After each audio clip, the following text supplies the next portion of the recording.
There you go. Okay. Good morning, everyone. We'll start. Um, we're we really have a great session today with I think one of the more esteemed coaches that AIA Philippines have been working with and really good friends with. Coach Morris, or we more um, Coach Morris, or more Just be, um, hey, what Poteet, do you just call be this? honest. You Just you have never called me by my official name anyway, so yeah. don't try to do it now, man. It's just Coach Mo. Yeah. So Coach Mo is one of the pillars of Athletes in Action. He's the basketball specialist, and that's what makes him a great friend of the Philippines, being the There's a basketball new specialist speaker in dirty again. AIA. Coach Mo, before going to the AIA, before joining Athletes in Action, was a long time coach, a 13-year coach for Bryan College. I made my research, Coach Mo, and a lot of great things said and done during his time at Bryan College. And now we're just very privileged and just really lucky to have him share insights, his thoughts. And so, to the participants today, to the coaches, sit back and just enjoy the conversation. And if you have questions, just put it in the chat box, and I'll do my best to accommodate all the questions.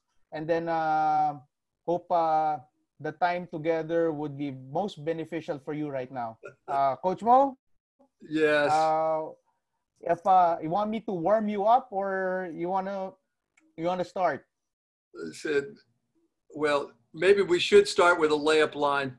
What do you think? Okay, I'll warm you up a Layup bit. line. Yeah, I got Dude, you. I'm ready. yeah. I got like some some some quick fire questions. One word, no need for explanations. Just to give our coaches here a piece of your mind, so to speak. Are you Okay. ready? It's just quick. Just one word would do it. Would be enough.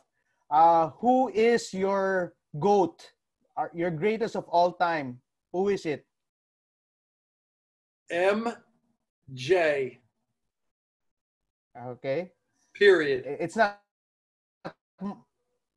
Okay. It's not Michael Jackson, right? Okay. Okay.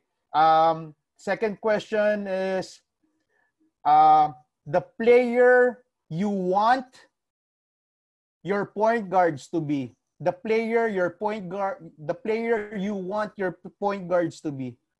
Uh, is this current or all time? What are we Doesn't talking have to. about right It now? just no, no, it doesn't have to be. It just if you're still coaching, you have your point guards.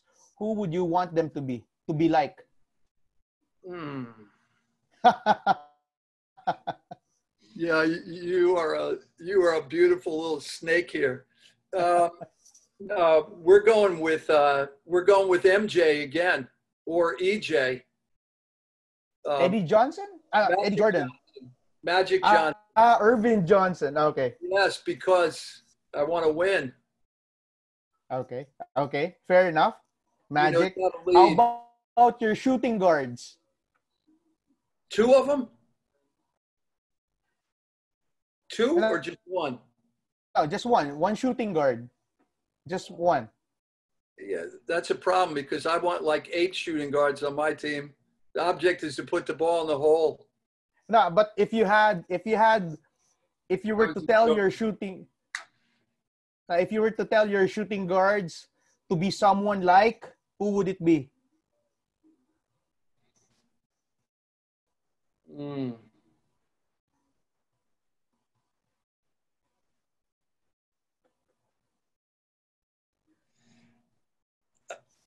My first thought was to say Kenny Sailors. Okay. Can you say Kenny Sailors, okay? because his story is too good. And Okay. some of you guys should see that movie if you haven't, and just contact Nasher or Poteet or somebody over there. Because I just sent you a bunch of movies and I can send more. You We'll just have, no, we'll I don't we'll know. share that movie. I mean, there's a host of them. You know, you want guys that can play both ends, and you know, I wouldn't mind actually having Curry as a shooting guard. I wouldn't mind having him as a Okay. shooting Okay. guard. Fair enough. Okay. You don't need to explain. You just have to just give a. No, it's just so no one's gonna judge. No one's gonna judge, and no, you don't need to explain. How about your shooting forwards? I think I know the answer to this, but I'm just guessing. Uh, Your KD. one shoot. Yeah. Okay. Thought so. How about your power forward? Mm.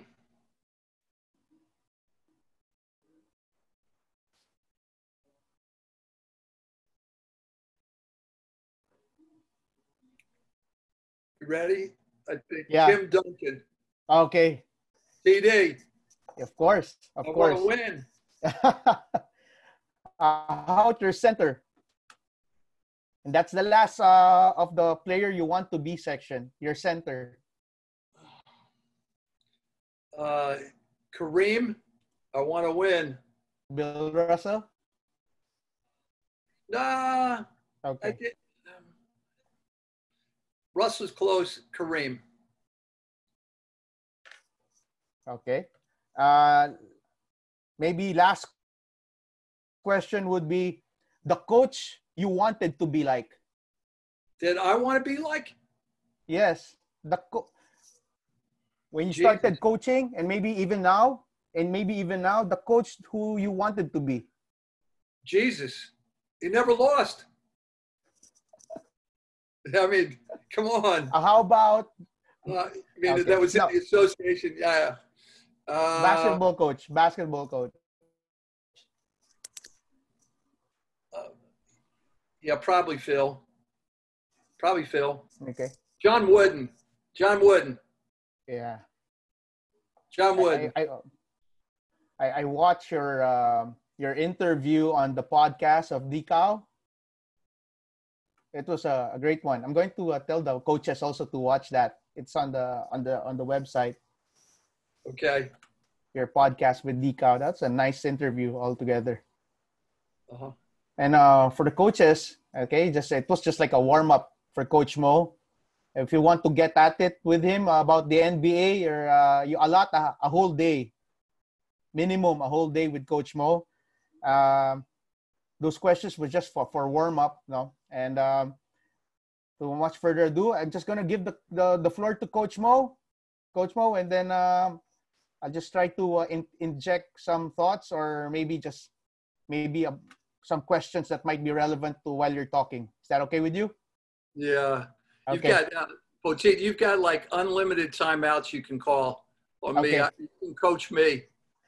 How's Live that? timeouts. Yeah. Okay. And give it to all the rest of my friends that are watching here too. Okay. 'Cause in the end, that's why we're doing this, is because this is about friendship in basketball and friendship in life. So I really don't care. I don't care if you just call a million timeouts if you want to.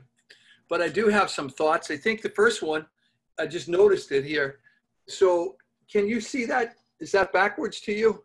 Now it's okay. It's good. It's good. It looks backward to me, but it doesn't look to you. It's like a mirror. How about that? Okay. So if you want to take a picture of it, fine and dandy. But this is a sign that's hung in my office. I have one in my office, and now I have one at home. And this happens to be a very important sign to me. And it says, though no one can go back and make a brand new start, anyone can start from now to make a brand new end. And I think a lot of us as coaches, as men, struggle sometimes with how to handle failure. And it's hard to win if you don't know how to lose, because you're going to lose at some point. And this is a saying that helps me, and it's helped my players through the years. And so oftentimes I will refer to it, and it's been transformational in many, many, many people's lives as part of the game. Can't go back and make a brand new start, but you can start today to make a brand new end. So now they got that sign out of my lap. I just want to say maybe the best thing that I could, and that's Mabuhay. I think that's probably a pretty good line to start out with. What I'd like to do with you during this time is talk a little hoops, but I want to talk a lot about manhood, a little bit of hoops and a lot of manhood.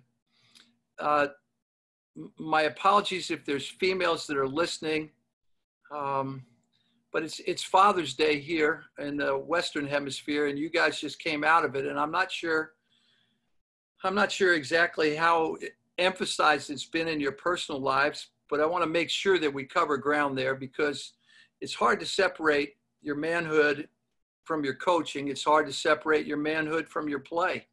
And I know that women play the game, and I just did a plug for the movie Jump Shot that some of you are familiar with, and that's a story of it's a story that needs to be told about a man who was so selfless for his wife and for women's basketball, and dropped out of the NBA to take care of his wife and introduce girls basketball to the state of Alaska, and did it for like 35 years, and should be in the Hall of Fame, but people forgot about him.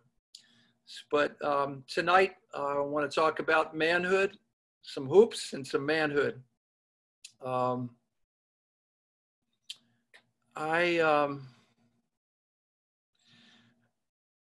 think we'll just move into this reference here.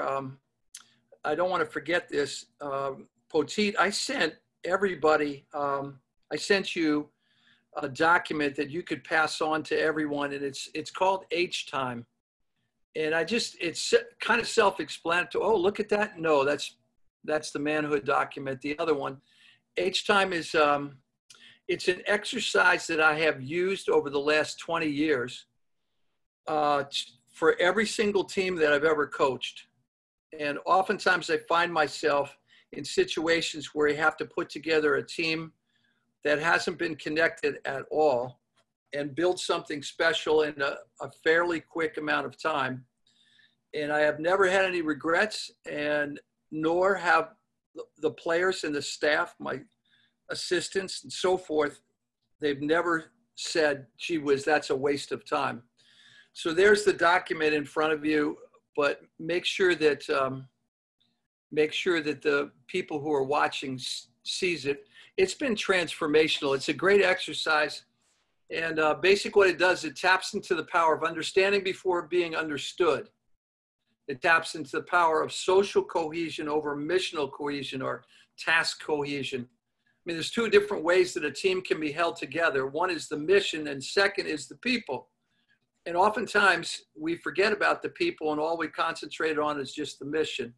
And you really need both to hold a group together when they're going through a season. And it accents people over production. So the way the exercise goes is that you don't need to be in a gym, you just need to be together. So you figure out where that is and be comfortable. And there's 6 different H's, maybe even 7, that you address. And each of these topics are just outlined here on this document. But the first one would be heritage. Talk about your family background, your integral relationships, the communication patterns, ages, genders, means, who are your siblings and how old and where do you fit? And just let a guy just talk about all of that stuff, because he brings all of that to the locker room, all of that to the team, all of that to practices, all of that to games. And that dynamic needs to be addressed. So heritage is the first, and second, talk about a great moment in a person's life. Just get them to talk about a really great moment where they felt really powerful, special, affirmed, outstanding, however you want to describe it, and just let them go and make them really get there. All of us have had great moments, and sometimes we repress that stuff.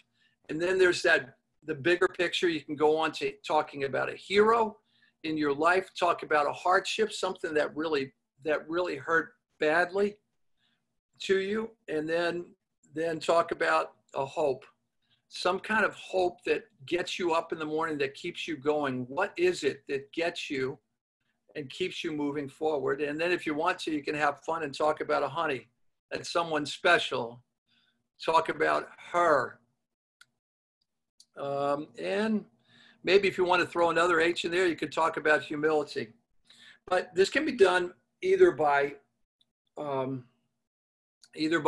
having everybody in the group take on and get to speak their H, whatever that is, their hope or their hardship or their hero, and everybody goes around the circle and just talks about that. And then everybody else that's not talking, listens well, and then can ask questions at the end of their little answer. You can do it that way, or you can let one guy go through every one of those H's and at the end ask questions, and then the next person goes. Maybe not the same day. You could do this, if you have a group of 20, you could do it over 20 days, one person per day. But I think something like that could be really powerful.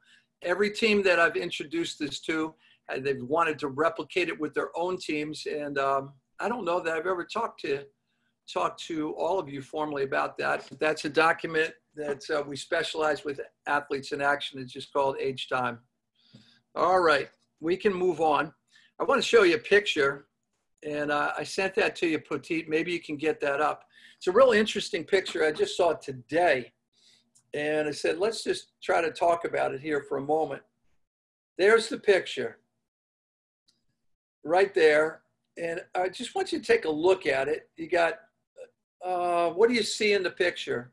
Do you want to hit the chat box, or what do you see in that picture? What do you notice? What do you think are the most important things that you see in the picture?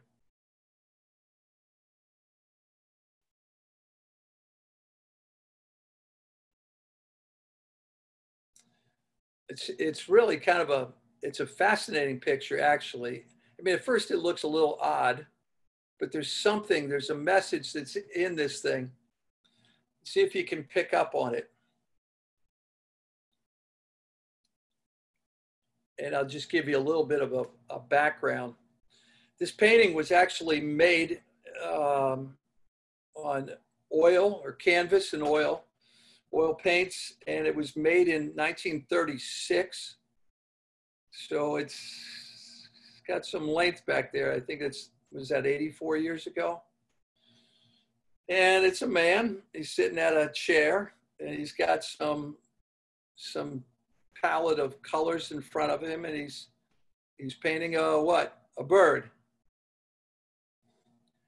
But then there's also something that's sitting on the table to his left, and it's an egg. And what's the connection between the man, the bird, and the egg? This actually, Coach Mo. Yes.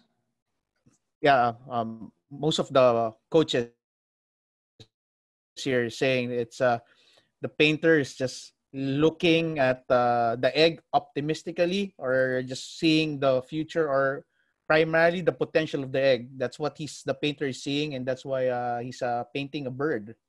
Yeah, that's exactly right. That's exactly right. It's seeing the egg for what it could be, and not just what it is. And what's especially interesting, I think, is the fact that the person who painted this picture is actually the guy in the picture. And he's trying to make a statement to himself. The artist is the guy in the photo, or in the painting. And he's trying to send a message that what I need to see in myself I need to see myself more like the bird, what I am destined to be, or I want to become, and not just what I am. What a powerful statement. And what's really interesting about it is that I believe that God has already painted that picture for us, and now he's just inviting us to see what he sees. So he's painted it and he's asking us to replicate it.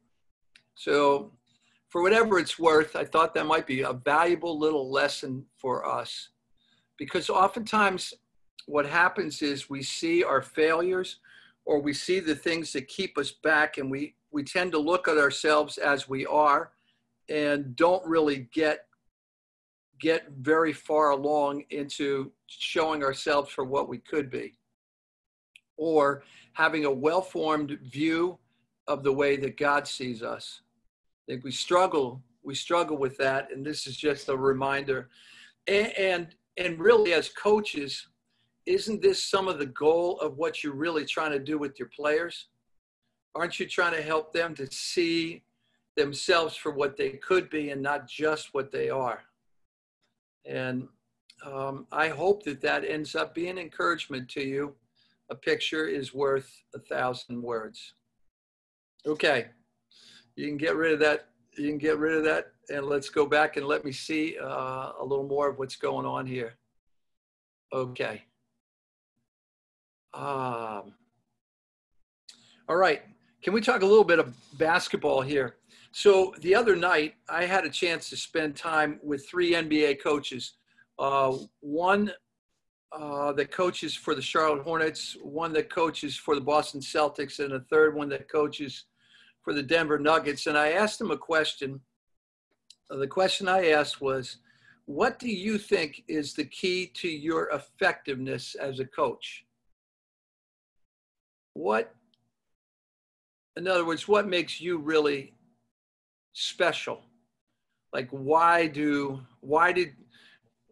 is it about you that lifted you to the place where now you're coaching in the NBA? Now, you can't, I just didn't let them say luck. I didn't say connections. I wouldn't let them say that. And I wouldn't let them even say providence or just God's grace. What is it that you see in yourself? What's your key to effectiveness as a coach? What got you here beyond God's providence and God's grace? Like, how did you get here? And what is it that you really bring? And if it got down to one word, what would it be? Would you like to know what those guys said? I sure did when I asked the question. So here's one guy's answer, and I want you to pay attention. It was the word care. So the thing that is most important to me is that I demonstrate care. Care for details, care for people, care for outcomes, care for attitudes, care for effort, care for. He says, I just try to make that word really, really important.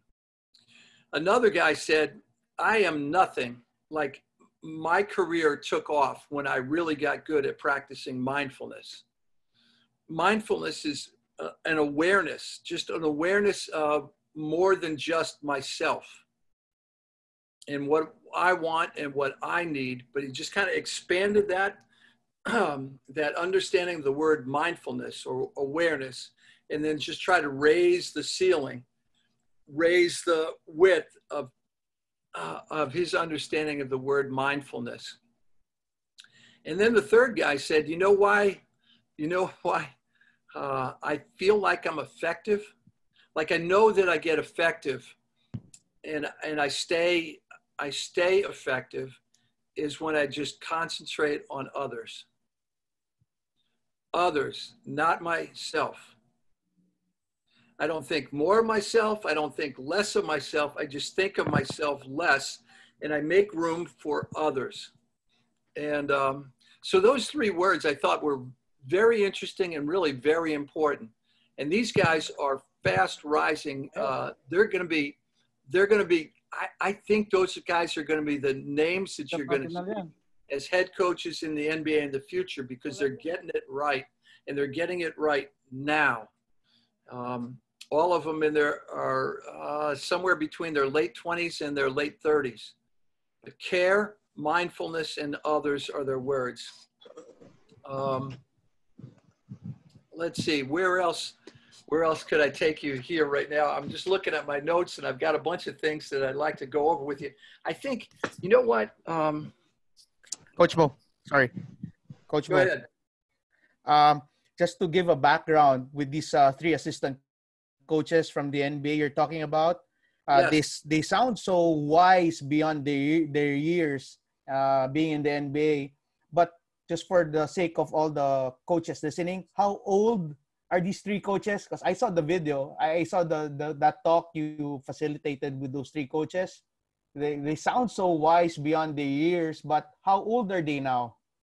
I mean, their ages, these three assistant coaches, just to give them a shock Okay. of their lives. Okay. So I think actually, you know what? I'm not sure that,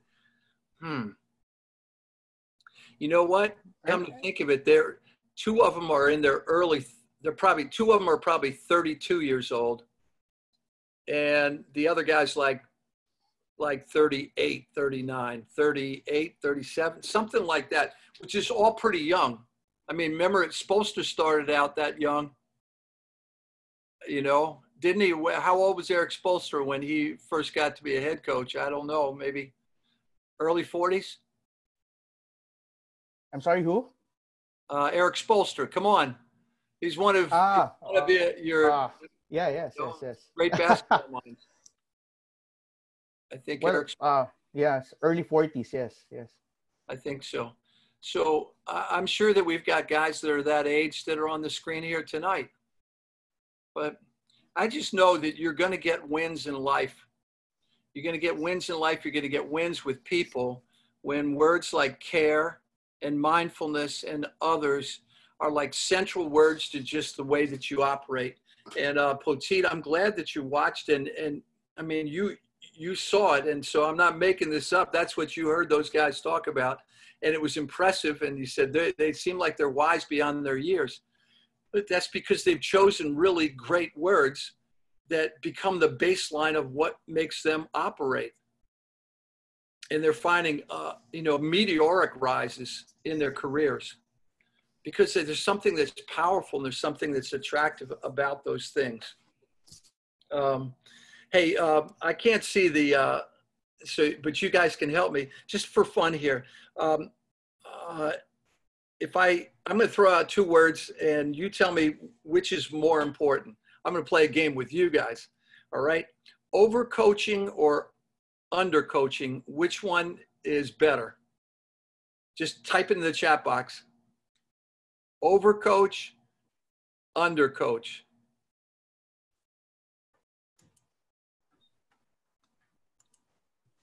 Poteet, what are we seeing here? Which one is winning? Not yet. I think they're slow to type, coach, or they're really thinking deep thoughts about that coaching or undercoaching. They got to be fast like you were making me go fast. I don't know if they're slow to answer or my internet is slow. Out there. Or maybe it's a some one of our coaches, undercoach. That's it, undercoach. Maybe I didn't even explain what it means. Overcoach. Yeah, one. Come on. Yeah, overcoach is to. Sometimes there's a tendency. What I'm trying to say is sometimes there's the tendency to just take a team and try to control everything. And then there's sometimes where we have opportunities to really try to impact more, but we kind of let the team kind of find itself. You know, maybe it's the difference between, I don't know, strong government and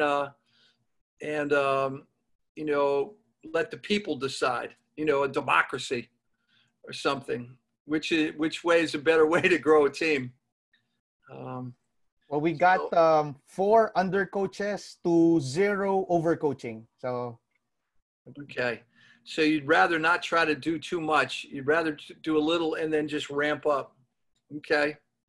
All right. How about this one? Proactive or reactive? would this be in various levels, or is it pertaining to a certain level? No, it's just in general. Proactive means, you've got a plan and you're gonna implement it and make it, or you're gonna kind of put a lot of emphasis on, let's see what the other guys do, and then we're gonna we're going to react to them and come up with a countermeasure. Which do you think is more important? We have seven proactive to 1 reactive. Okay. All right. That's interesting. That's probably good. That's a better way to think about it instead of overcoaching versus undercoaching. It's just, you just want to be as proactive as you can. All right. This should be an interesting one.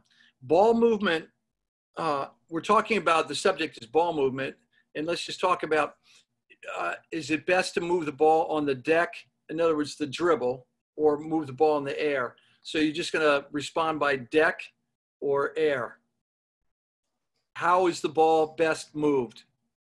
Like in your philosophy of basketball, what would you say? So practically it's a question between dribble or pass. Dribble or pass. I like to say. And air. Dribble Yeah. and pass. Dribble and pass are really deck and air. How do you want the ball moving? In the air? Or do you want it? That's right, Poteet. Yeah. There. I'm just curious to get a feel for how you look at things, how you.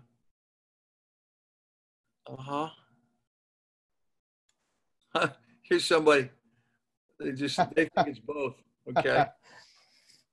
Yeah, I know I'm trying to trap you a little bit here and pin you in a corner. How about preparation versus adjustments?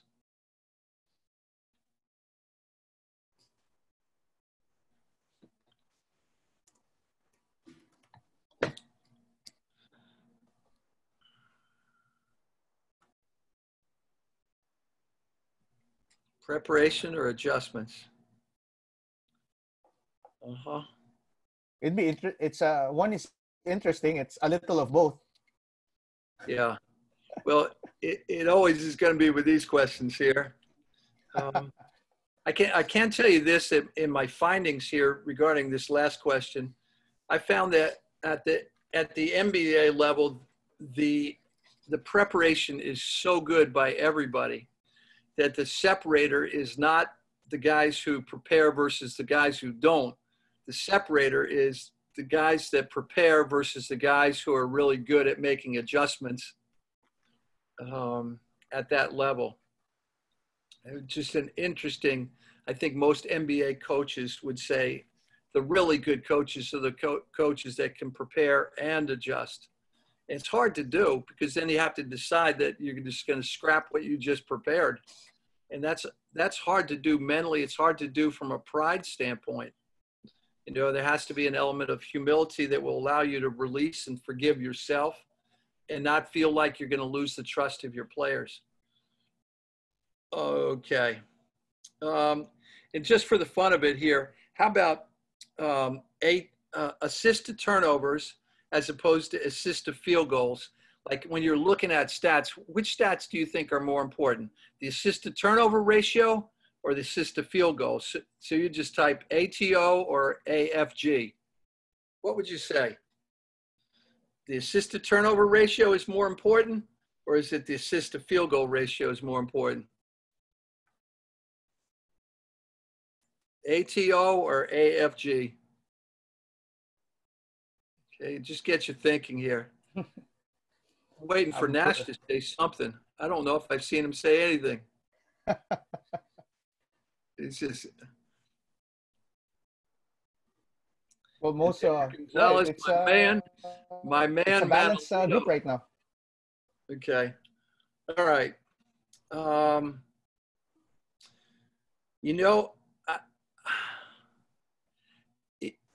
going to say, let's save any other basketball questions. Okay, the AFG.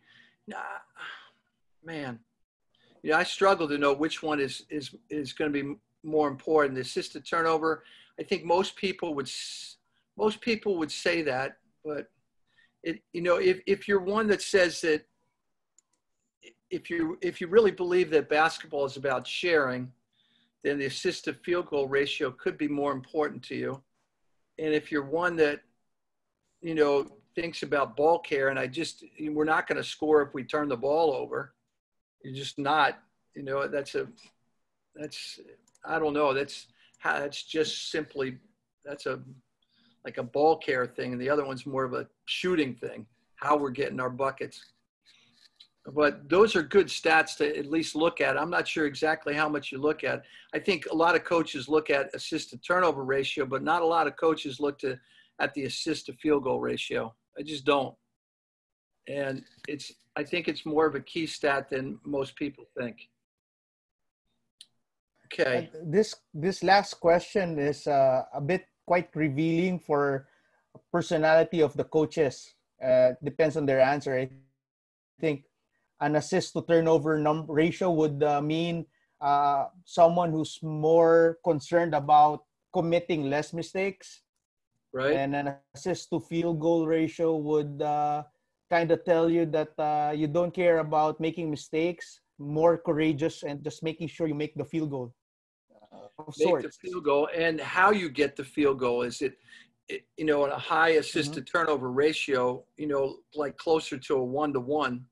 The closer you get to 1-to-1 means that there's a lot of effective sharing of the basketball, and that it's really taking 10 hands to make a basket as opposed to 2 hands to make a basket.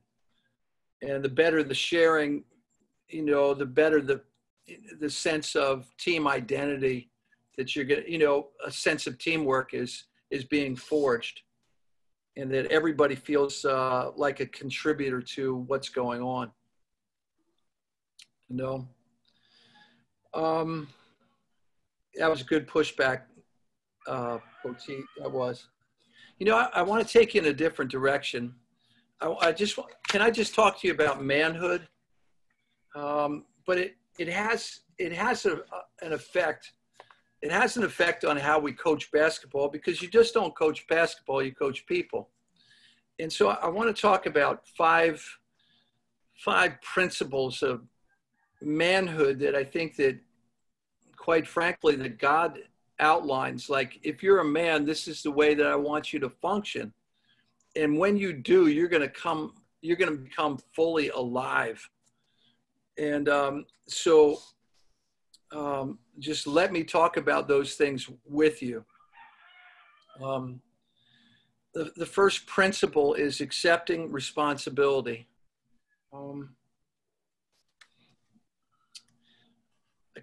A coach's job, a man's job, is to accept responsibility.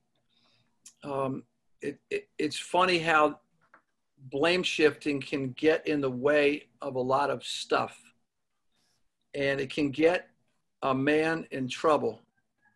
And the first recorded sin in the history of human beings is doing something that they were told not to do. But the second one and the third one were blame shifting, where Adam says to God, that wasn't my fault, that was Eve's fault.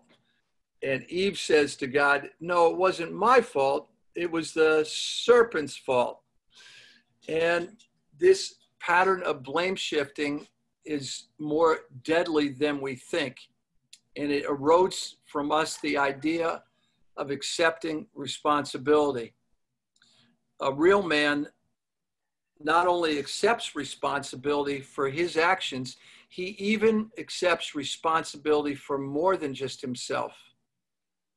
He accepts responsibility for his wife, his family, his team. Like, I think really good coaches would say, if the team loses, it's my fault. If the team wins, it's the team gets the credit. Like, you have to be willing to go there where you really stretch yourself and you accept responsibility for more than just yourself.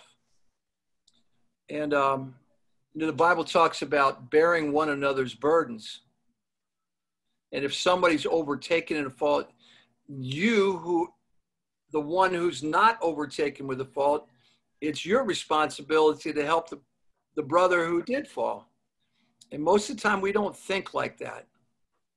To accept responsibility for more than just yourself. And when you do that, you actually imitate God. You imitate God in Christ, because that's exactly what he did. And So accept responsibility, be great at accepting responsibility. And when you do that, you're teaching valuable lessons to your players, because a healthy team is the team that can accept responsibility and can accept responsibility for more than just itself. Those kinds of teams are really hard to beat because they have a collectiveness that holds them together. The second point is to reject passivity. Manhood should be defined by rejecting passivity.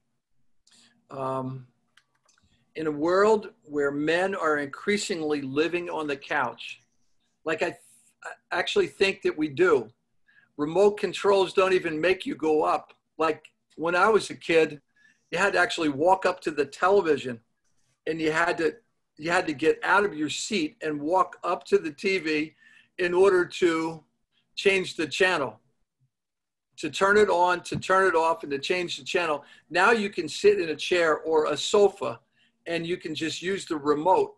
Or now it's actually in your hand and you can be in bed. There's a lot of passivity in that. Convenience, yes, but you got to watch out for passivity. And we live in a world where passivity can come kind of easy, and a real man needs to get off the couch and be known for his industry, like make the most of every opportunity, including COVID, including what all of us are facing right now. And this is a great time to read more books and to have more real conversations. And you don't need more time with a remote control, or you don't need to watch a whole lot more movies. And maybe make those extra telephone calls and speak to people. Stay away from the remotes, reject passivity. Patience is fine, but passivity is not. I think the idea of decisiveness, of kind of deciding this is my day, this is my moment, this is what needs to be done now, and then just executing. I know it's like this in the West. I'm not sure. I mean, Western Hemisphere. I'm not sure, but my hunch is that you guys might be feeling that in the Philippines too, that there's a little too much passivity where we just kind of let things float by. We let them float by in our consciences. We let them float by with our bodies. Being given to make hay while the sun shines. To live for comfort, I learned this one, and I really like it. To live for comfort is to begin to die. To live for adventure is to truly live. And I'd also say this about passivity. Not everything that gets your attention deserves your attention. So this is the idea of decisiveness, where just because something gets your attention and just kind of I don't know, you start watching something that's interesting or maybe even dangerous to you, like pornography. And just because it gets your attention doesn't mean it deserves your attention. And have that aggressive mindset and be able to say no to the things that are going to strip you of your sense of manhood, your sense of responsibility. And quite frankly, I could only imagine that pornography is a challenge to you, your families, your friends, your players. And you know what it really does? It makes you feel like a man, but it never requires anything of you. Think about that. It makes you feel like a man, but it never requires anything of you. That's passivity. And that passivity needs to be rejected. Third, lead courageously. Courage is not the absence of fear. Courage is the presence of one fear that casts out all others. There's a ton of really good verses in the scriptures, and you get the document from Poteet here. but I love thinking about what the best playbook in the world has to say about leading courageously. There's great stories and there's great verses. Oh man, I get thrilled when I see some of these scriptures, and can I do them any fast? Like listen to this one, Psalm 27, verse 1. The Lord is my light and my salvation. Whom shall I fear? The Lord is the strength of my life. Of whom shall I be afraid? Like if I got a proper fear of him, all other fears are going to just get cast away. I just need that one really good fear. And if you have that present, everything else goes. Like listen to this one. It's Psalm 34, 9.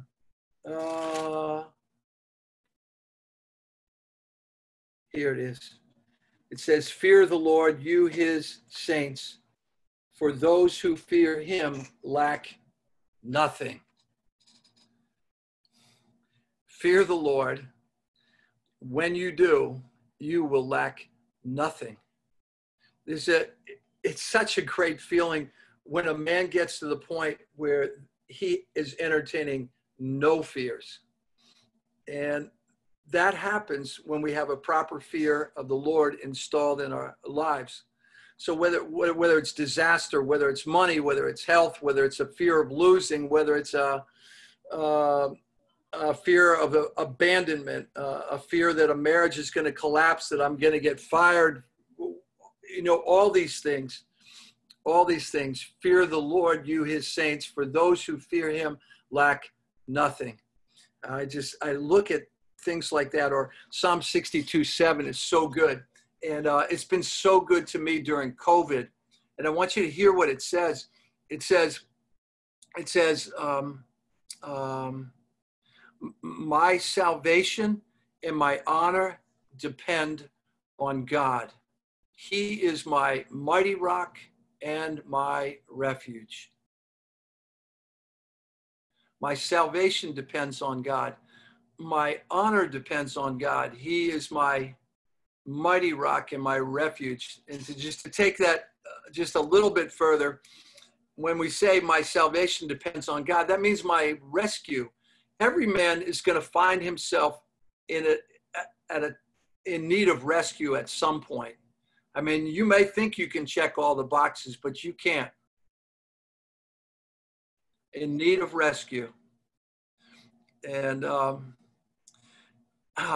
David, the warrior, who just had knocked off over 10,000 guys, and he says, my salvation or my rescue depends on God. Then he says, my honor depends on God. My honor or my sense of worth or my sense of recognition, it depends on God. I can't expect that everybody's going to always notice how significant I am. When it gets down to it here, we've been kind of stripped.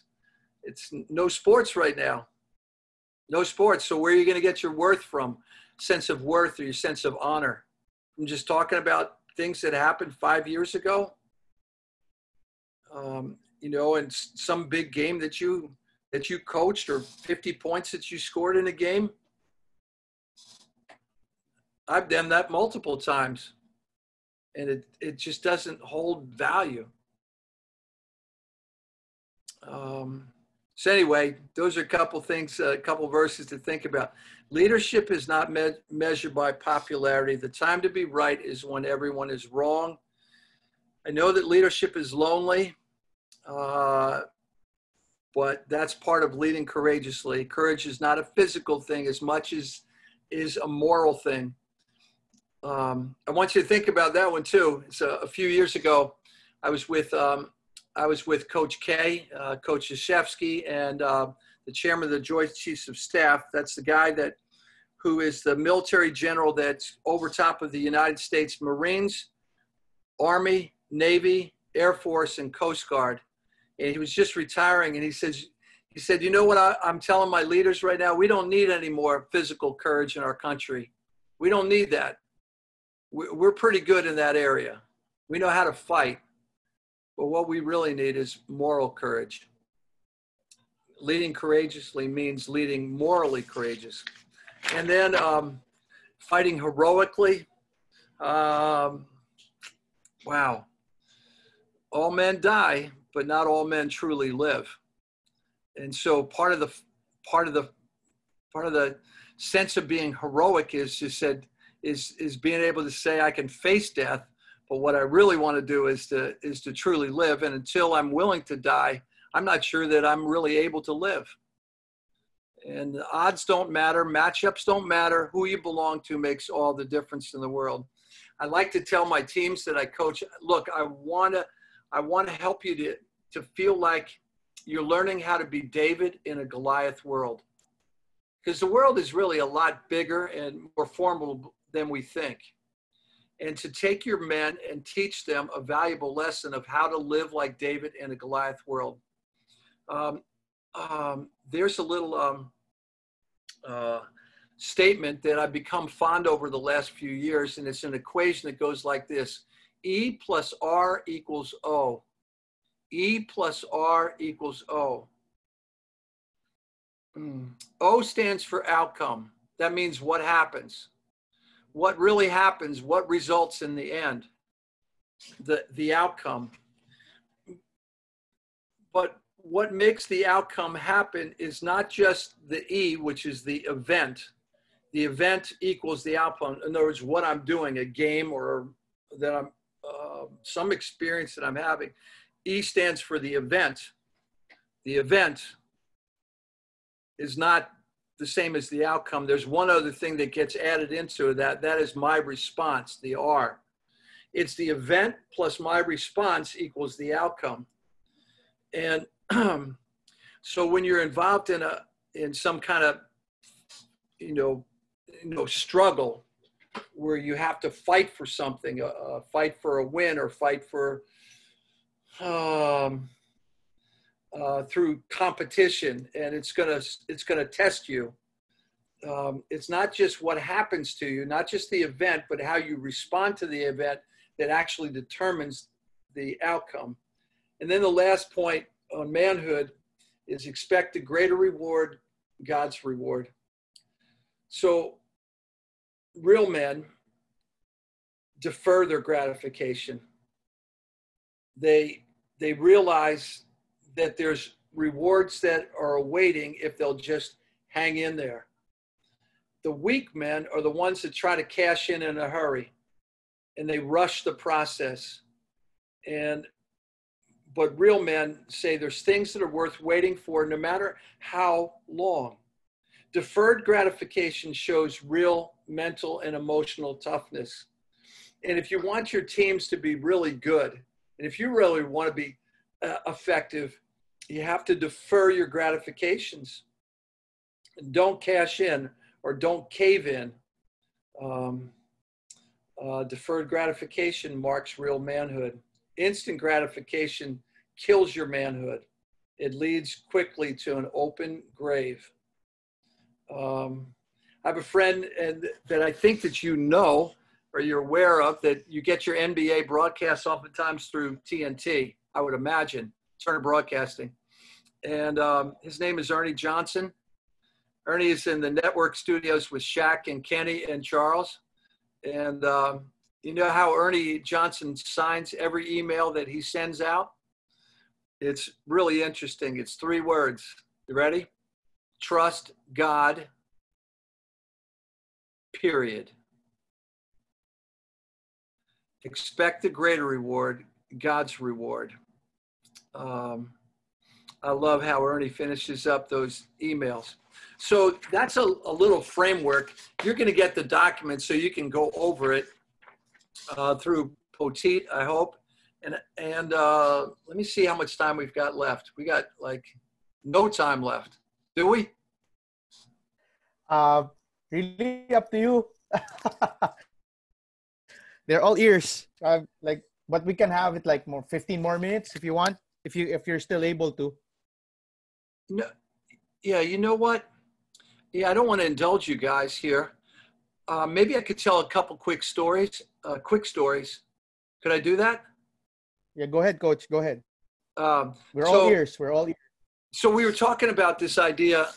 We were talking about the idea of what does manhood look like?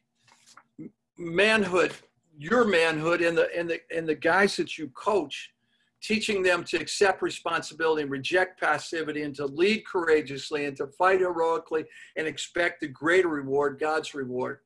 To kind of hang in there, defer gratification. If you get those things, you're going to build some great teams.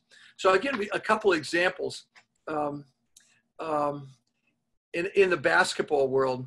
So I had one game where one of my better players was having a tough game, and we were down by a bucket. I think it was like 8 seconds to go, and we're sidelined out of bounds in the front court, and called timeout. We're down 2, and I actually drew up a play for the guy on our team that was 0 for 11. He was 0 for 11 from the field going into the last 5 seconds of the game. And at that moment, I thought that the most important thing to do, obviously, was to get a bucket to score, to take it to overtime, or a 3 to win. And I looked at my team. I was thinking carefully. I looked at my team in that as the seconds were ticking off, and I said, you know what? We're going to go to this guy. His name was Peter. I chose Peter, the guy who went 0 for 11. And I said, this is the first option. I want 2 sound screens. He's going to come off 2. He's going to get the ball on the right wing, and I want you to just let it fly. You're going to have enough space to let it fly. And he looked at me and he says, why are you choosing me? And I looked at him back again, and I just said, because this is your time. And sure enough, he goes out there and he drains a 3.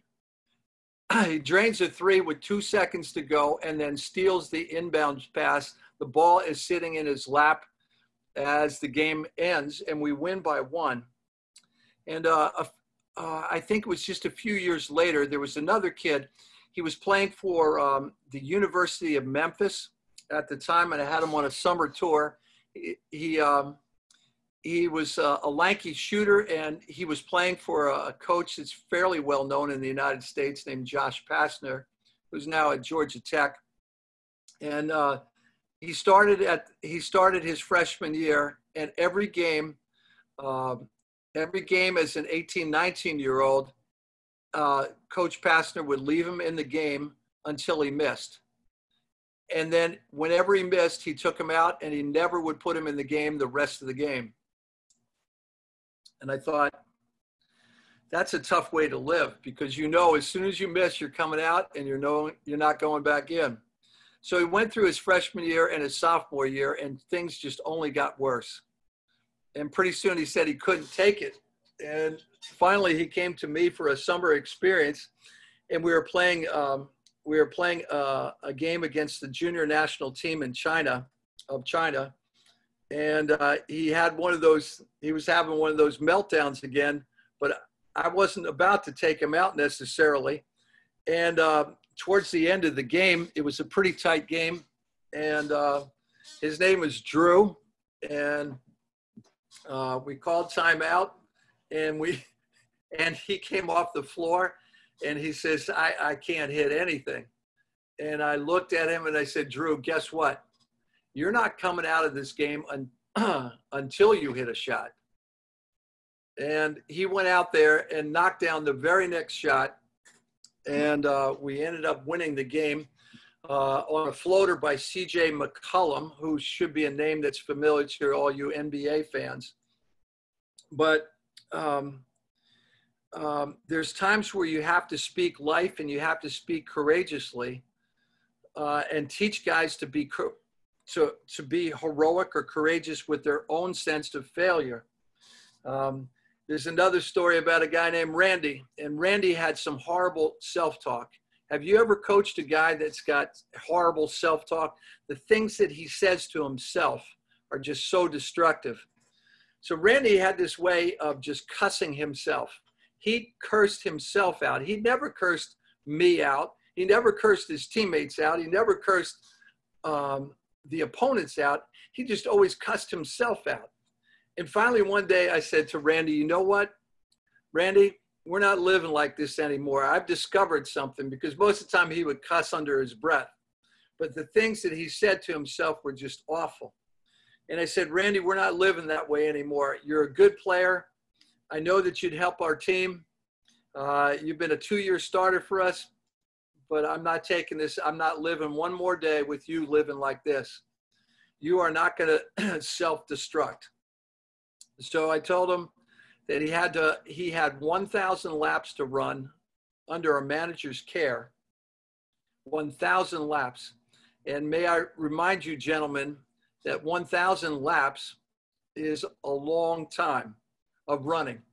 And he could not practice nor play any games until 1,000 laps were completed. And they had to be completed in front of a manager.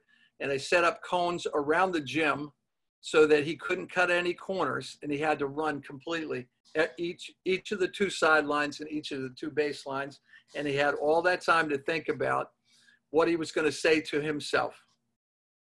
And 1,000 laps, the measure of 1,000 laps is actually equal to, you ready for this? I think it's 60, what is it now? 60,000 laps, 40, well, I'm trying to do the math on this. And are you guys kilometers or miles? I can't remember. Kilometers, coach. Kilometers. So what's Kilometers. 40 times 16? 40 times 16. Let me do it real fast here. I could do it. Hang on. I'm getting my, I forgot. I knew what it was in the non-metric system here. I can do it. Wait. Here's my calculator. Or maybe you guys are faster here. It's 60.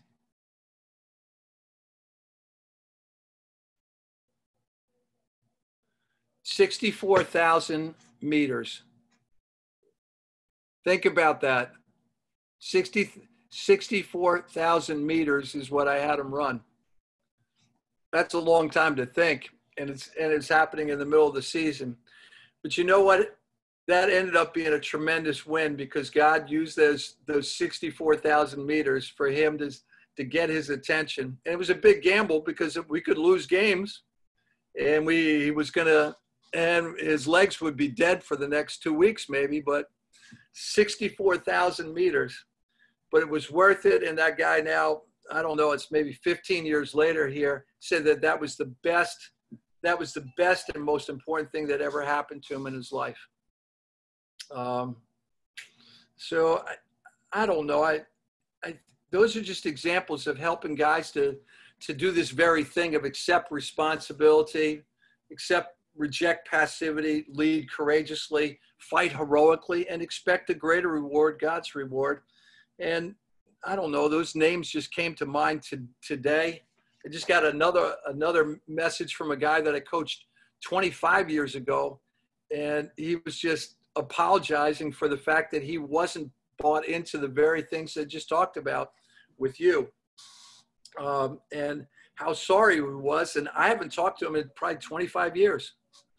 And all of a sudden it just popped up, and it was so nice to see. Now he is accepting responsibility, and now he is rejecting passivity, and now he is leading courageously himself and others in his family. Now he is fighting heroically for what's right. Now he is expecting the greater rewards, God's reward. He's not trying to cash in or take shortcuts. You know what? Poteet, maybe you can type this up in the chat box here, but I would love to see everybody here find a Bible at some point before you go to bed tonight and read this story. Read this story. It's in 1 Samuel, the book of 1 Samuel, chapter 13, verse 22, and take it through to 1 Samuel, chapter 14, verse 23. You got that? 1 Samuel 13, verse 22. It's the last verse of chapter 13. and take it through to the first 23 verses of 1 Samuel chapter 14. And if they would do that, I think you would see a ton of great examples of what we just talked about accepting responsibility, rejecting passivity, leading courageously, fighting heroically, and expecting the greater reward, God's reward. That, my friends, and don't forget the picture of clairvoyance that I showed you that we looked at the front end. That was real interesting. That's some of my heart thoughts for you in your manhood.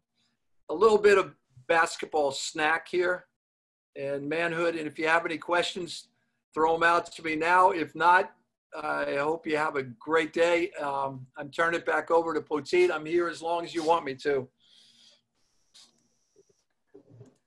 Well, Coach, it was very interesting about your talk on manhood. Is there a fine line between passivity and tolerance for you? Tolerance? Yes. You know what? You know, the word tolerance is getting a lot of, it's kind of like a sexy term, you know, right now. And there's virtue in it, but there's also virtue in intolerance, you know, and I think we forget that tolerance is a good thing, but so is intolerance. Like, shouldn't we be intolerant of things like murder or injustice or, you know, at what point, like when you're a coach, if you're telling them to run the lines, you know, how much do you tolerate them when they don't hit the line? Or, you know, there's lines on the court for a reason in basketball, right? And should be intolerant about I don't know, a 22 foot or 21 foot. No, how do you do it in meters? I forget how you do it in meters for the 3-point line. You know, a long two versus a three. Maybe you should be intolerant about a long two. What's the point of a long two? You know, maybe we should work to get an we would say 18 footer, not a 21 footer. You want a 22 footer, NBA 23-9. You know, there's a lot of, you know, there's certain things about life that should be intolerant. And and yet we need to practice forgiveness. So I don't know. I kind of jump back at you. I agree with you that, yeah, let your forbearance or your tolerance be known, but then there's other things where God makes it really clear. And I think we should be really clear with our kids. I think they're looking for, the players that we coach are looking for some boundaries too, because, you know, all this independence can get us in trouble. Independence can get us in trouble. And I think when we become too independent, we're going to, how would I say it? We're going to get awful passive.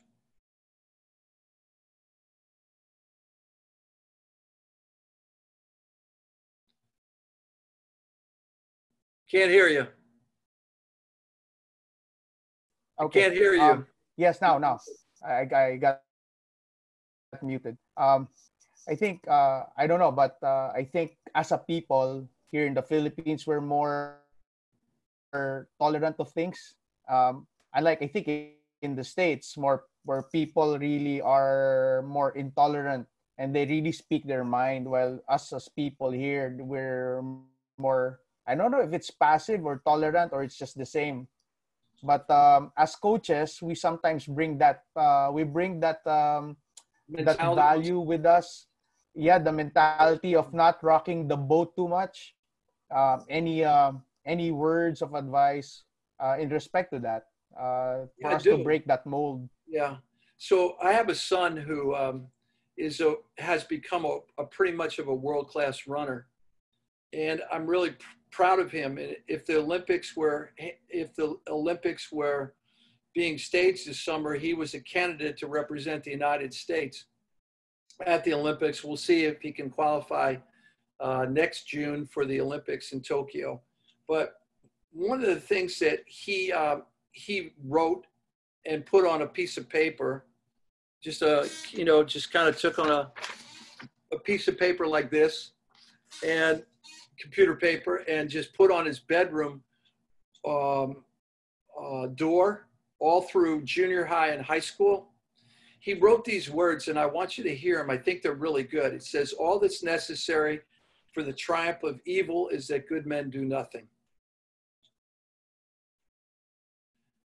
All that's necessary for the triumph of evil is that good men do nothing.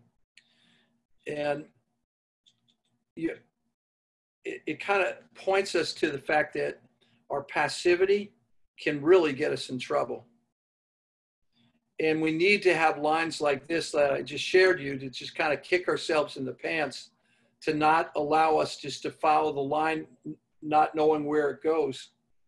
And, like the Bible has lines like, when you read the scriptures, you just see a lot of examples of heroic guys that are more concerned about an audience of one that says, what does God think? Or maybe another example of this real quickly, Petit, is when I was talking to Monty Williams, the head coach of the Suns the other day, he said, you know what? Right now in the climate in our country and this world, we've got 7.5 billion opinions on everything. We don't need more opinions that we just have to tolerate. We need to know what to do. What does God think? And what does God say? And just go with it. And I think our confidence comes up to be able to kind of blaze the trail that we really need to and be decisive, like you're talking about, when you have the confidence of knowing, hey, this is what God said. And once you know that, it just kind of liberates you to go after it because you got his back no matter what. And to have his back means a ton, don't you think? When a coach is being coached by somebody who never lost. Your GOAT. I'll risk my life on that. I will. That's great. That's great. Coaches, any questions that you would like to throw at Coach Mo before he starts charging us with his answers? Well, it's for free. I love the game and its people. Maybe while we're waiting for the coaches to come up with their questions, I like how you shared your time with the 3 assistant coaches in the NBA. For the benefit of the 3 of the coaches here right now, they would probably want to look them up. Who are these guys? Who are these 3 coaches again, and where they're coaching? I think one's from Denver. One is at Charlotte, right? And right, Denver, Charlotte, and Boston. Yes, please. You know what I could do?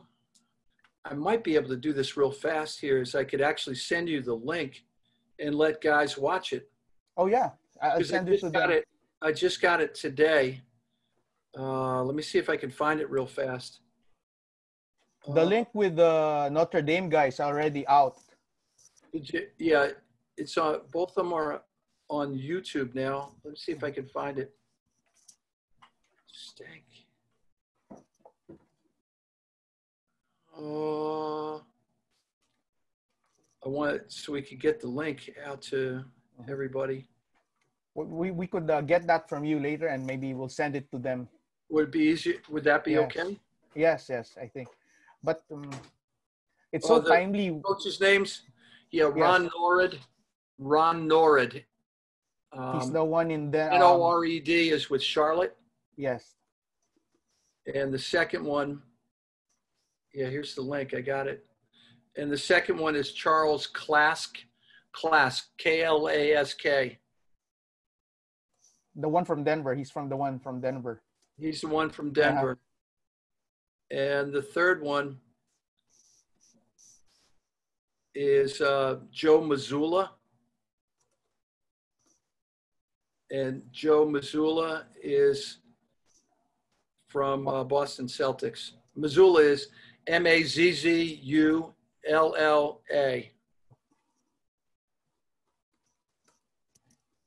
Okay, Petite, I just emailed you the YouTube link that you can put in the chat for those three coaches. I think you'd find some encouragement there. Yep, I'll as soon as I get it. Here you go. Okay. Yeah. We just want to feed some hungry dogs. Some All good too meat. hungry, coach. All too hungry. And sending it now here at the chat box. There you go. Yeah. And then do you want me to send you the link for the Notre Dame guys or no? Yeah, that'd be good. That'd be great. But I think if they go into this link of the assistant coaches, I think the link going towards the Notre Dame guys will still be there too. Okay. But you can send it to me. No worries about. No worries. Okay. Well, when you said, coach, when you said that leading courageously is lonely, what I mean, what did I mean? what do you mean by that? I mean, just for our coaches to maybe could relate, or maybe they while you explain that, maybe they'll find themselves in that situation already, and might be a source Yeah. of encouragement of sorts. Yeah, I don't know that I did a very good job of giving you examples, because I feel like I rushed. Because when you say that leading courageously is kind of lonely, I think it's just really the thing that I see is like a man against the world, something like that. Well, sometimes that's the way it is. It's because I think we give into fear. We give into the fear of what other people might think. We give into the fear of what it might cost me. And it's not like you're supposed to fight all the time. You have to pick and choose your battles, and you have to figure out, is this a hill that's worth dying on? But when it comes time to, I just think that we give in to fear too often. And so all of us do. And so the loneliness comes from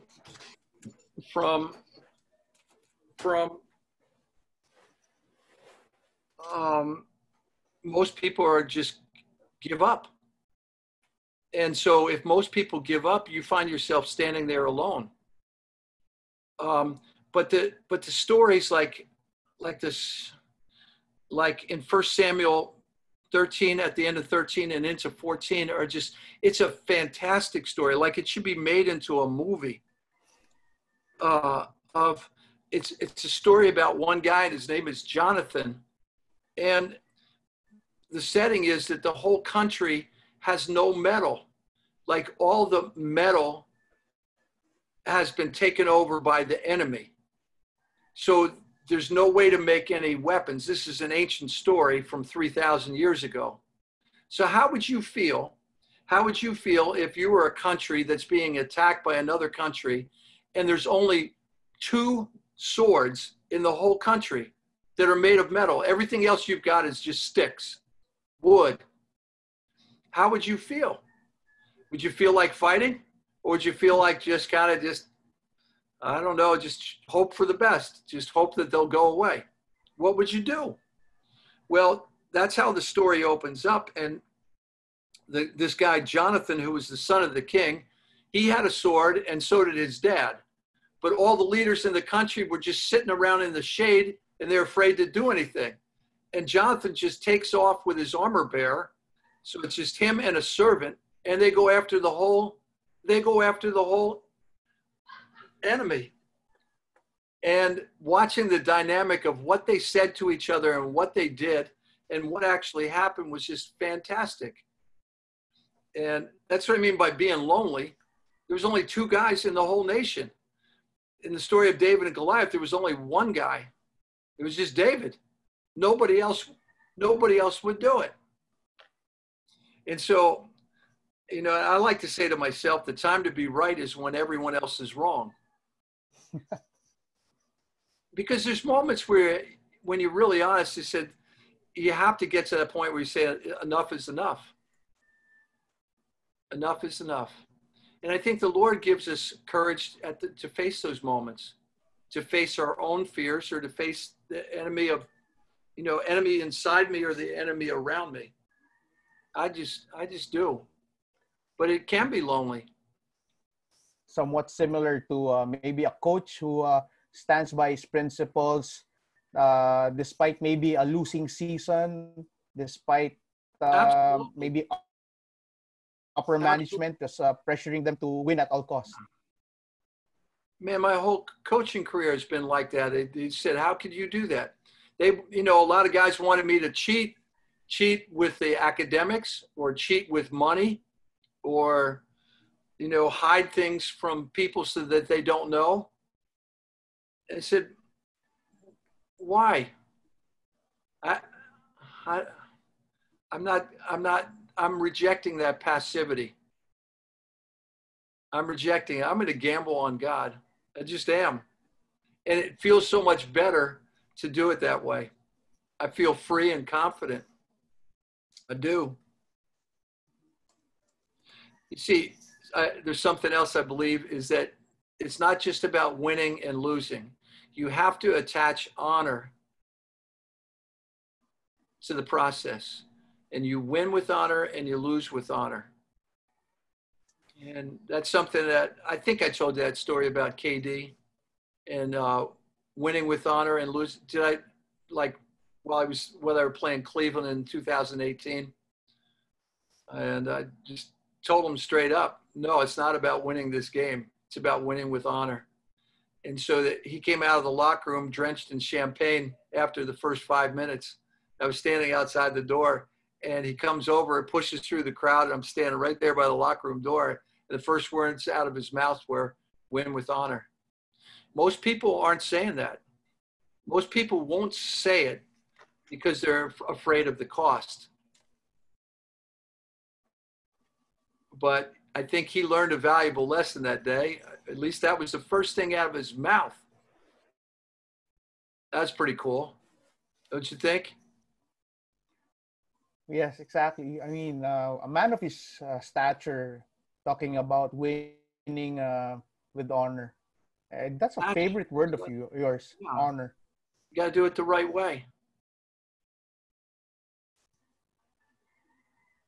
Exactly.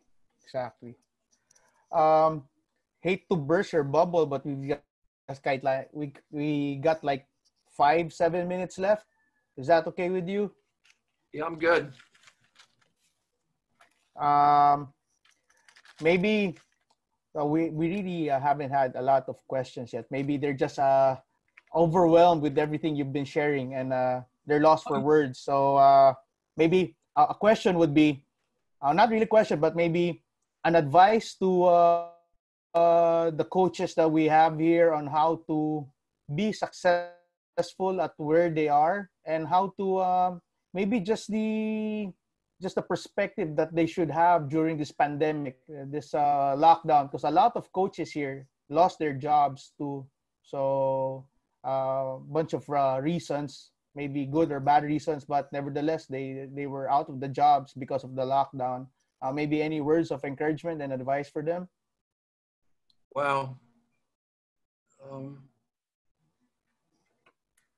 But despite what's happening to them, they're very faithful to their craft, and they're still zooming away every seminar that they could get, any just like this one right now. They're very faithful to their craft despite what's happening around us. I know this, that that's a really good question. Keep making the most of every opportunity, because right now during the pandemic, there's issues where we feel like we can't do something, then we just fall back into passivity. Can't do that. So make the most of every opportunity is one. Two, don't give way to fear. God knows what he's doing. And I mean, be cautious, health-wise, but don't give way to fear. I think that fear becomes, there's a pandemic of fear. It's not just of COVID. I mean, we can suffer from fear, and that can be, that kind of mental health strain can be very dangerous to our health, And I think entertain hope. Like, there's a book that was written that's really fascinating called Toughness by Jay Billis. Jay Billis is a well-known basketball broadcaster in the United States that works the college basketball circuit, the major college basketball circuit. And in chapter 15 of his book on toughness, he identifies 15 different elements that produce toughness. That really, because we say, all right, your team's got to be marked by toughness, diving on the floor for loose balls, or, really working hard under pressure, those kinds of things. But what is toughness? What builds toughness in a team? And chapter 15 of his book, Jay Billis says, you know what builds toughness? Hope. Hope does. And you're going, what? What does hope have to do with toughness? And he counters by saying, those people who have hope fight hard. And those people who have a little bit of hope, they fight a little. And those people that have no hope, they don't fight at all. It was based upon a study of cancer victims and just going into hospitals and talking to people. So entertaining hope is really important to the whole equation. That's why I gave you Psalm 62, verse 7. It says, my salvation and my honor depend on God. Because what's at risk here is, in this pandemic, is saying, well, how am I going to get out of this? I don't want to go to another profession, or I don't want to do other things, and I'm scared to. Now, what are people going to think of me if I have to become a garbage man or something else? We think all of a sudden we've lost our worth. Oh, and he is my mighty rock. Oh, that's a line too. That's a line, Poteet. Mighty rock. I said, what's a mighty rock? Well, all I know about a mighty rock is it must be pretty big. It must be really big, and big enough so that no matter where I stand, I've got good footing. And what's a person like when they have good footing? They're confident. And what's a person like when they're standing on something that's shaky? So lean on the Lord. He is a mighty rock, and he's a refuge. He's safe. You're worried about the pandemic? He's a mighty rock. Worried about the pandemic? He's a refuge, safe place. Where are you going to find your safe stuff? How are you gonna get to feel safe? Is you just gonna wait for all the circumstances to change? I don't want to wait like that. He is my mighty rock, and he's my refuge. He's my salvation. He's my honor. And when those things are in place, I feel like I can roll with this stuff. And that's what I want you guys to feel too. Lean on him. He can take it. He can take it. He can take it. Mute. Are you muted? Wait, yeah. There you go. Saying that something to live for, then you live. It's I think, and what you live for dictates how you live. Yes. And I also say this too. I love to say this to myself. Who you belong to makes all the difference in the world. Who you belong to makes all the difference in the world. And I just kind of point up. Well, Coach, that's who I play for. Audience of one. Audience of one.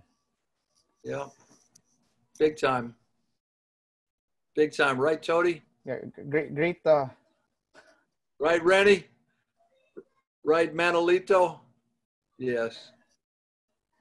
I Yeah, know it's true. really just really always a great experience when you share your heart with us, Coach Mo, all the time. And we're just so blessed with your wisdom, with your humility. Um, just an overall great an hour and a half or more than already. But I Oh think people my. here is just asking to not to stop. No, they're not. Yes. Some are saying this is continue on, but of course, all good things has to come to an end. And our time together, Coach Mo, again, always a pleasure and such a great blessing for everyone who listened on tonight. In the States, it's tonight. Right now, it's 11:40 a.m. for us. A Monday, 11:40 a.m. Um, maybe two more rounds, of you don't need to explain your answers, just answer away. Don't need to explain anything. Before we end it up. No, it's you ready? Yeah, go. Okay. um the player who should have been in the NBA but isn't. A player that should have been in the NBA, but isn't. Yep, but isn't. Uh, Gabe Norwood. Gabe Norwood. I think people here are not familiar with the name, but yeah, Gabe Norwood. Okay, coaches. Gabe Norwood. If you don't know, Gabe Norwood was with the Athletes in Action touring team that went to the Philippines with Coach Mo, and that was one reason why Chot Reyes saw Gabe Norwood here and found out that he was part Filipino, and that's why he came to the PBA. So partly because of Coach Mo bring him here via the AIA tour team, and that's a good segue right now, Coach. The many years you brought a tour team here, playing against Philippine teams, PBA, professional, and even the non-professional teams that you played against here in the Philippines. Give us maybe 2 to 3 weaknesses that you see that we have here in Philippine basketball. 2 to 3 weaknesses or something that we need to improve on. In the many years you've played against the Philippine teams that with Yeah. the AIA tour team, maybe just 2 to 3 words, weaknesses or areas of improvement for us here in the Philippines.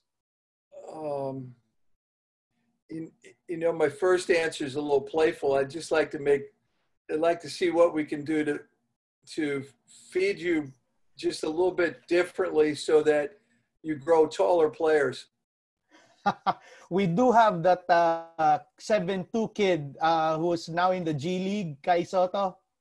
Okay. He's So seven let's just keep going that two direction. and I think it, you know, I mean, basketball is a game of speed, but verticality helps, and length helps. So, I mean, it's a playful answer because that's hard to control. I think the level of coaching is coming along beautifully. So I don't I don't worry about your strategy or things like that. That you guys are way ahead of a lot of other countries there, and I think there's a lot of fight in the dog. Um, like, but maybe this is just a guess. Is maybe going back to that picture. Maybe going back to the picture that I showed you earlier, like how much is that formed in people that they can see themselves for more than they like see themselves as more, as a people group. Can you, it you starts know, with a certain basketball leadership. confidence, a And sort of confidence in the direction that you're going, and and maybe the ability to reject some of the passivity that you talked about that's present in your culture. I think that that there may be more wins if you can do that. It's just how you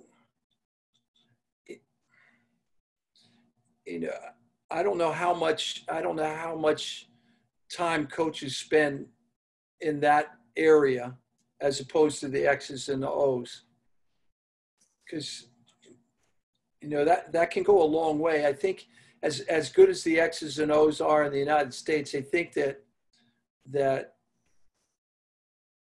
there's the really good teams are the ability to coach the mentality, that the approach, and that gives maybe an upper hand. And so it's just a guess. I don't know. Okay. On the other side, what impressed you the most with the teams you played against here in the Philippines, or maybe what you think are our strengths here? Yeah, I can answer that one too. Like, I tell people everywhere that there's three places in the world that I think love basketball more than the US, maybe four. And one of them is the Philippines. And I say that with absolute confidence. Your love for the game is just beautiful. So I'm always impressed by that. It's touching. It really is. I think that I've been impressed by an emerging toughness and physicality. That it's not the size of the dog, but the size of the fight of the dog that matters. And I've noticed that over the years has just gotten better and better. Not just playing the game, but playing the game with a lot of, like, there's a whole lot of Pacquiaos out there. We got Team Pacquiao that play basketball. And I respect that. I think you've got it going in that direction. And then third is, I actually think that the coaching, the commitment of coaches has gotten better and better and better. They're learners, like your people group they're learners. I mean, I think Ryan told me maybe that there was like 400 guys or something on a Zoom call for basketball. And I'm thinking, see what I mean? This is impressive. 400, yeah. That's why Zoom is in the business right now because of this pandemic. This is a tough one, and this is the last one. You ready? 3 words to describe your experiences here in the Philippines. 3 words, just 3 words that best describe your experiences here in the Philippines.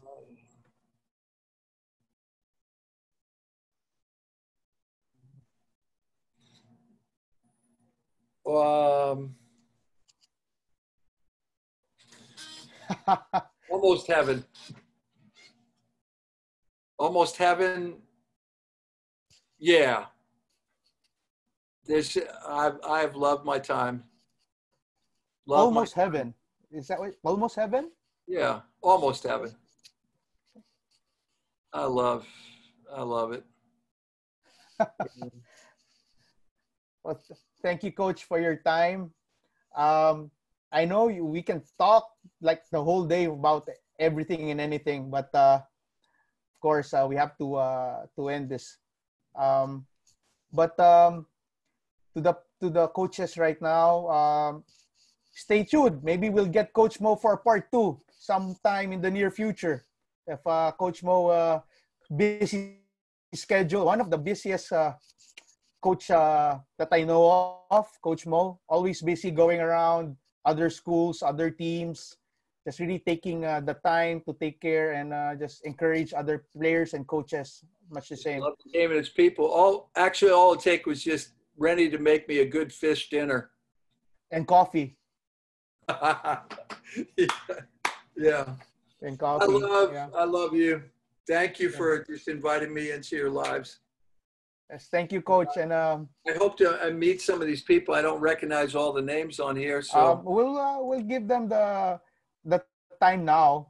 Everyone, you can turn back your cameras on so Coach Mo could see your faces And Oh, yeah. oh, here you go. Some coaches here are actually coaches in colleges. It ranges Yeah, from like grassroots where? to colleges and to pro teams. Where, like, can they hit the chat box and just say they're where Okay. they like north, central, like around Metro Manila, or south, and then Okay. just say their university or their team? Guys, hit Coach Mo up now and just where you're at, what level you're coaching. Hi, Coach. Hi, Coach. I'm Oliver Bunyi. I'm coaching in the NCAA, Emilio Aguinaldo College. Okay, Collegiate, great. yeah, collegiate level. Hello. Thank you for everything, Coach. What was the college again? Emilio Aguinaldo College. Okay, is that north, No, central, or south? no, it's in Manila. It's in Okay, Manila. great. Coaches, please chat your level of coaching, where you're coaching now, and what team, and then what area you are at, north, south, NCR. Please chat it here sa chat box natin. Well, more people would be, especially after today, Coach Mo, a lot of people would be interested in signing up again on a part 2. Hopefully, you give us that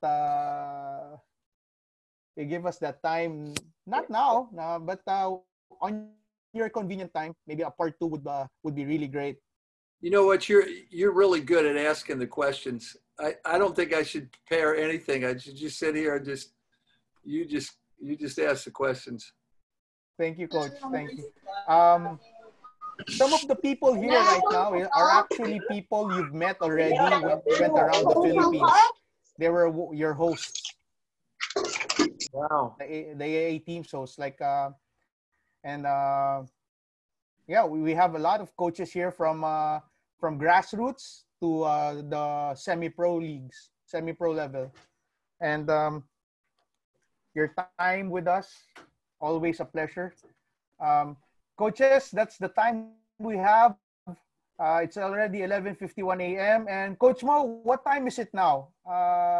There in the States, what time do you have? It's a Sunday night, right? 11:52 at night. Oh, okay. So, coaches, I think we need Coach Mo also to rest and get this rest time. Busy guy here we're talking to. Coach Ryan, if you would be so kind to stay. Coach Mo, can we ask you to stay just for some of the AIA people to wrap it up? It's okay. Coaches, thank you so much for your time, and we will apologize if we take you out already. But please stay tuned. This Friday. Thank you, coaches. Okay. Salamat po, Coach Putit. This Friday, another one of the AIA friends would be talking, Dr. Tim Dorneman, talking about original strength. Stay tuned. That's on this Friday. We'll send you the details. Actually, Coach Ryan already sent you the details, and maybe we'd appreciate you sharing the schedule. So a lot of people would be blessed with what Coach Dr. Tim would be sharing on Friday. Coaches, thank you so much. And we bid you and hope to see you this Friday. Thank you.